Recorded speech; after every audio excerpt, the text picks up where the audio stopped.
All right, God help the outcasts. Now, a couple of weeks ago, we talked about racism, very serious thing, and last month or 2 months ago, we talked about loving your neighbor. We're doing a Bible study right now called the Ragamuffin Gospel, and it got me thinking, and he does some surveys in there, so I did my own survey about who Jesus seemed to care about the most when he was here on earth, when we look at the Bible. Who did he hang out with? Who did he interact with?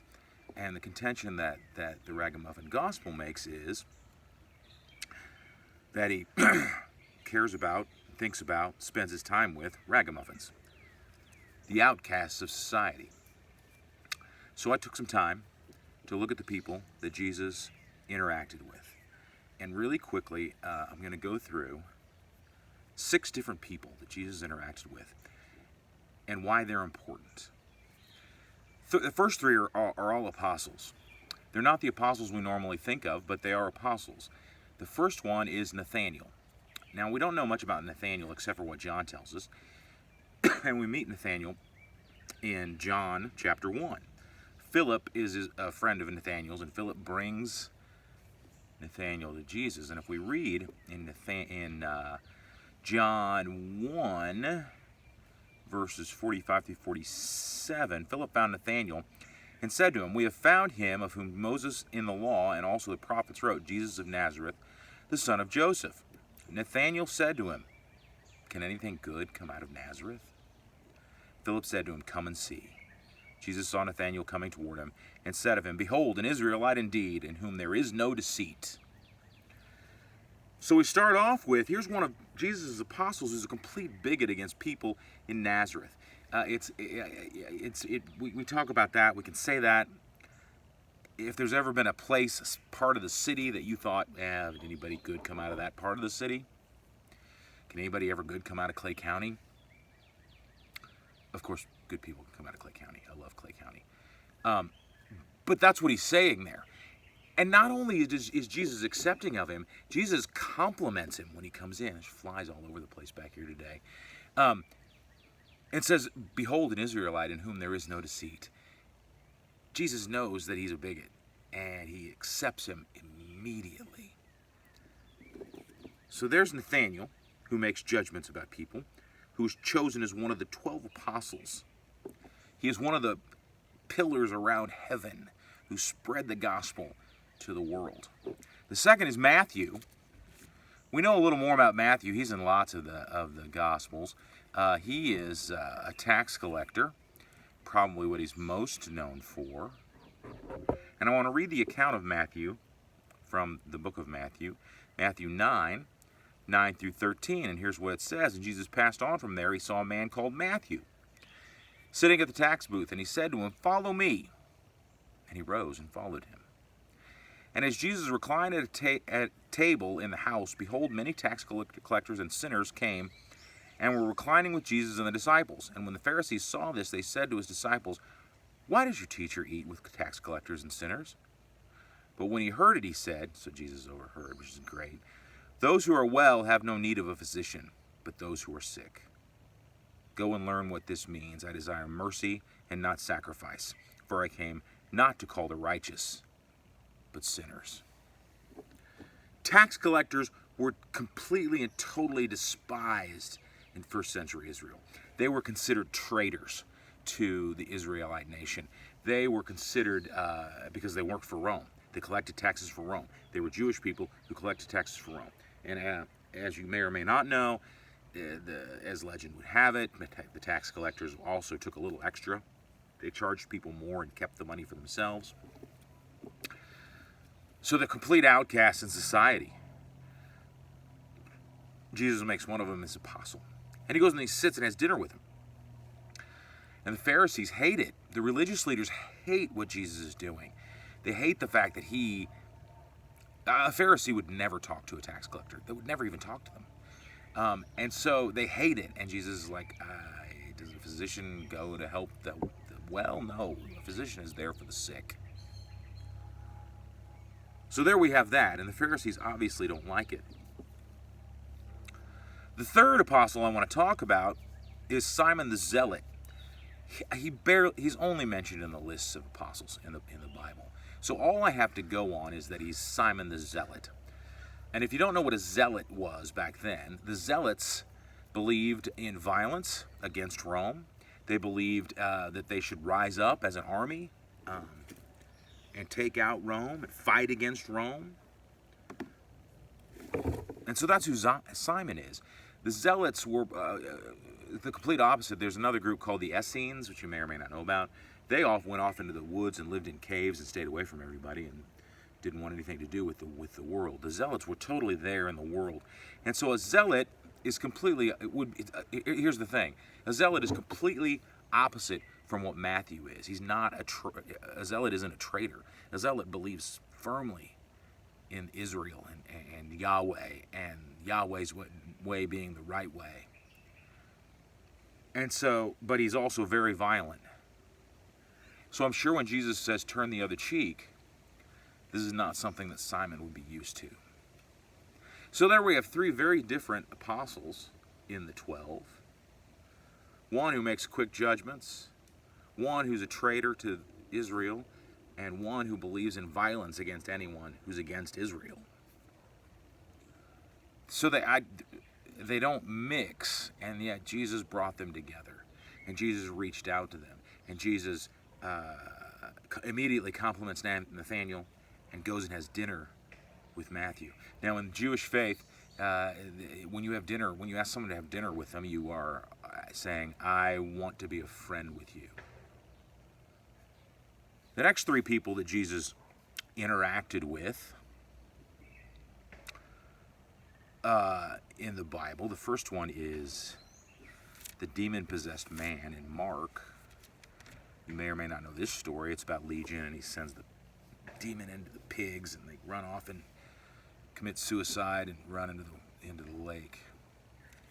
Mark 5. I'm not going to read the whole passage, but I'm going to read part of it. They came to the other side of the sea, to the country of Gerasenes. And when Jesus had stepped out of the boat, immediately there met him out of the tombs a man with an unclean spirit. He lived among the tombs, and no one could bind him anymore, not even with a chain, for he had been often bound with shackles and chains, but he wrenched the chains apart and he broke the shackles in pieces. No one had the strength to subdue him. Night and day among the tombs and on the mountains he was crying out and cutting himself with stones. So here's this dude, crazy dude, okay, who comes out to meet Jesus. He's coming out. And this guy's so strong, he breaks shackles. He runs around. I'm sure he's got a long beard. He runs around all over the place, screaming, cutting himself with stones. Complete outcast. No one wants anything to do with this guy. In fact, they had tried to chain him up because they didn't want anything to do with him. He comes up to Jesus and he says, what are you going to do, the demon? What are you going to do? He believes that Jesus is God. He goes, don't kill us, send us into those pigs. So Jesus sends the demons. It's a legion of demons. It's like a bunch of demons this guy's possessed with. Sends them into the pigs. The pigs run off and die.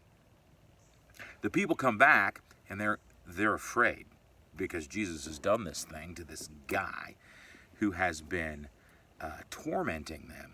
Verse 15, and they came to Jesus and saw the demon-possessed man, the one who had the legion, sitting there clothed and in his right mind. And they were afraid. Jesus reaches out to this guy, crazy guy. No one wants anything to do with him, but Jesus does. Jesus knows who he is. And he's now calm, dressed, and the people are afraid because Jesus has this power. Zacchaeus, Luke 19.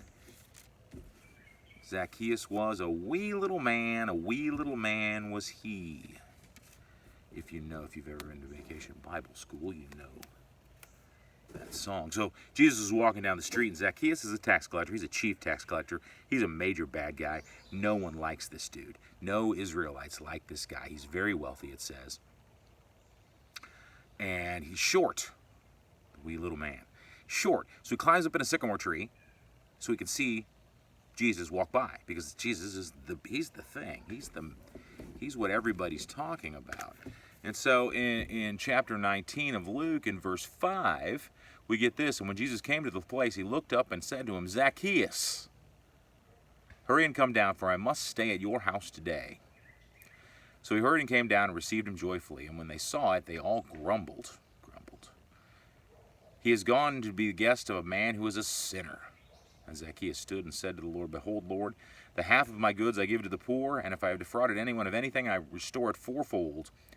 And Jesus said to him, Today salvation has come to this house, since he also is a son of Abraham. For the Son of Man came to seek and save the lost.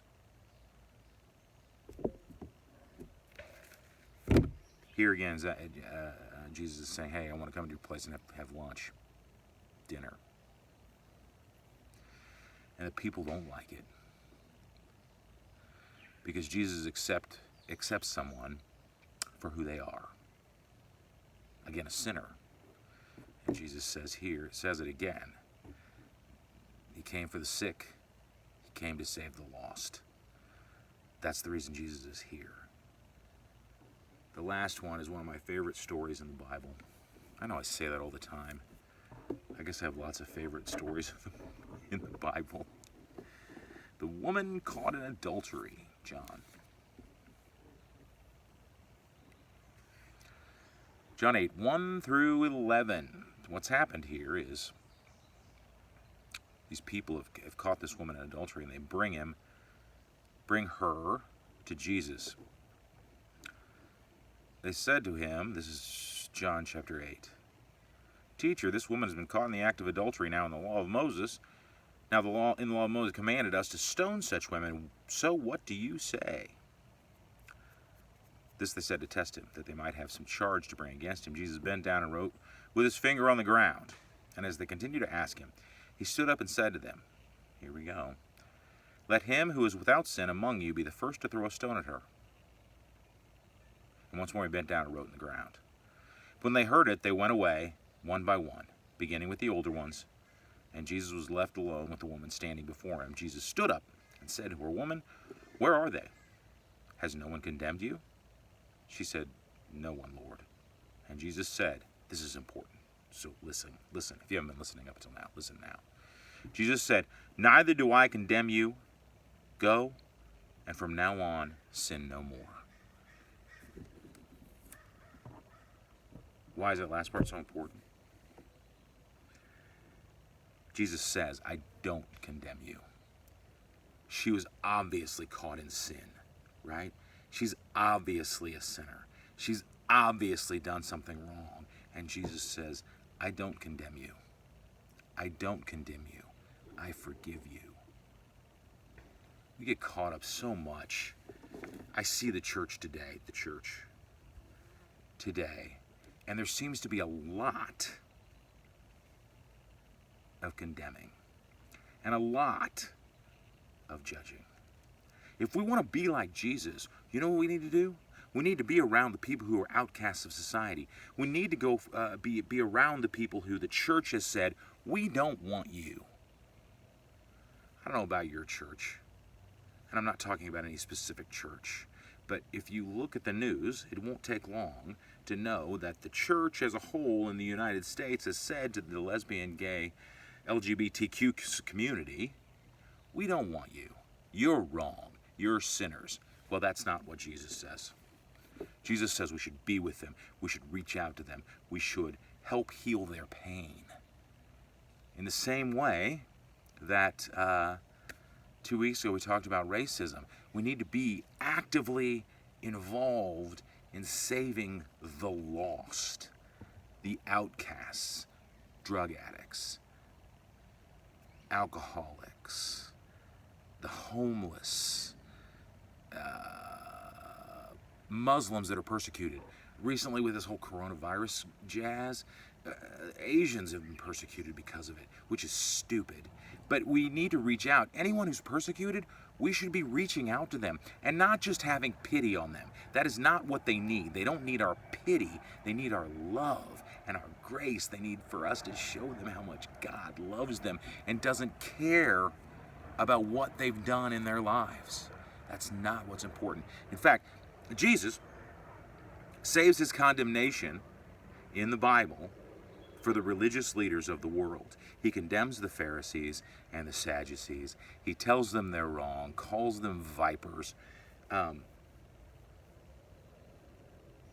all those other people, the outcasts, he just loves them. So, they're all over the place. John the Baptist, the 10 lepers, the woman at the well, the woman with the prostitute with the oil that washes his feet, lots of other lepers, the lame, the Roman centurion, the blind.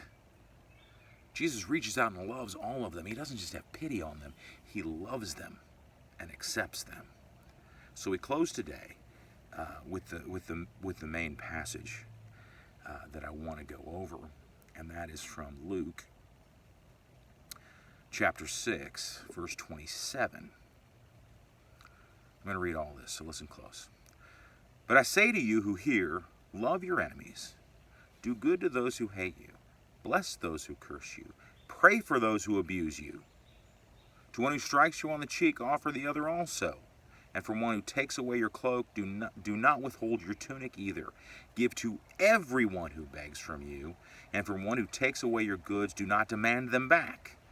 And as you wish that others would do to you, so do to them. If you love those who love you, what benefit is that to you? For even sinners love those who love them. And if you do good to those who do good to you, what benefits that to you? For even sinners do the same. And if you lend to those from whom you expect to receive, what credit is that to you? Even sinners lend to sinners to get back the same amount. But love your enemies and do good and lend. Expect nothing in return, and your reward will be great, and you will be sons of the Most High, for he is kind to the ungrateful and the evil. Be merciful, even as your Father is merciful. It's easy to be friends with our friends. It's easy to do good to the people we love. It's easy to loan something to somebody that we are friends with. The deal is, it says, give to everyone who begs. It says, don't expect things back when you give them away. It says, love your enemies. Pray for those who persecute you. If someone's abusing you at work in some way, instead of abusing them back, which will get you nowhere, you need to pray for them. The final verse is, judge not and you will not be judged. Condemn not and you will not be condemned. Forgive and you will be forgiven. Don't condemn people. It's not our job. Our job, what Jesus wants us to do, is love literally everyone, especially the unlovable. Our prayer today is short. It comes from a song from the Hunchback of Notre Dame, the Disney Hunchback of Notre Dame. God help the outcasts, hungry from birth. Show them the mercy they don't find on earth. Please help my people, the poor and downtrodden. I thought we all were the children of God. We finish with that today. Tomorrow's Father's Day. Happy Father's Day, Dad. Of course, you guys probably won't see this till later, but happy Father's Day to all the fathers. We love you, respect you. You guys have a great day, and what else? Oh yeah, Black Lives Matter. Keep it weird.